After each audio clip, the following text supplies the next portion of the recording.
Notre objectif, c'était de fédérer toutes nos actions donc sous une bannière Fondation Crédit Agricole qui intervient sur deux thématiques très complémentaires qui sont d'une part les patrimoines au sens large, mais aussi tout ce qui est environnemental et tout ce qui est conservation des pratiques du territoire. Et la deuxième thématique, ce sont ce que nous appelons les autonomies au sens large, tout ce qui est santé, bien vieillir, tout ce qui est faciliter l'accès à un logement décent à des personnes fragiles, mais également nous y mettons tout ce qui est insertion sociale et insertion professionnelle.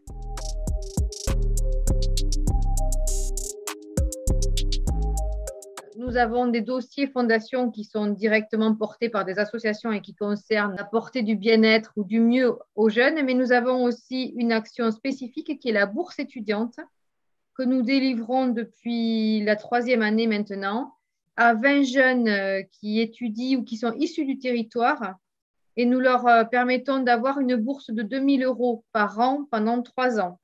Et nous allons relancer là, au mois d'avril la bourse 2022 qui permettra donc d'aider 20 jeunes de notre territoire, donc un budget de 40 000 € par an.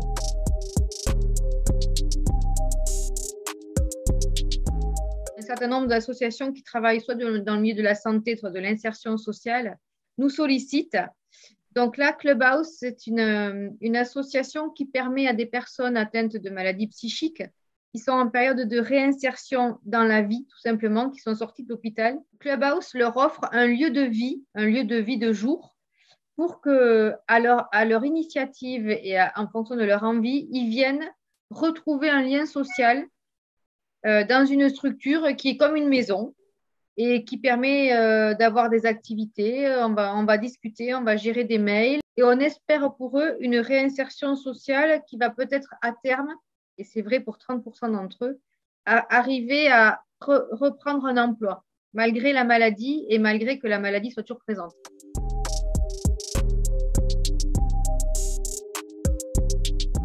Et ils nous ont sollicité pour un projet très précis, c'est qu'ils sont basés aujourd'hui rue Fondodège à Bordeaux.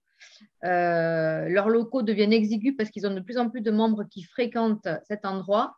Et donc, il fallait aider à aménager des locaux et donc trouver des fonds pour aménager ces locaux, sachant que cette structure, elle vit à la fois de fonds publics et elle recherche tous les ans des mécènes pour l'accompagner dans son activité.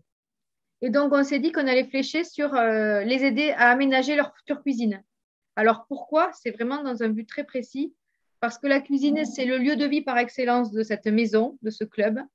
C'est là où les membres, donc les personnes qui sont malades, viennent tous les jours, préparent en commun des repas. Et en fait, la préparation en commun d'un repas, c'est à la fois un acte social, mais c'est aussi un acte où on apprend à reprendre des tâches, à être donc responsable d'une activité, à travailler pour le groupe, à travailler dans une équipe. C'est un peu le top chef du clubhouse, c'est un peu ça. Et donc, ça leur permet de reprendre une vie sociale et un lien social via une action collective qu'ils vont ensuite partager.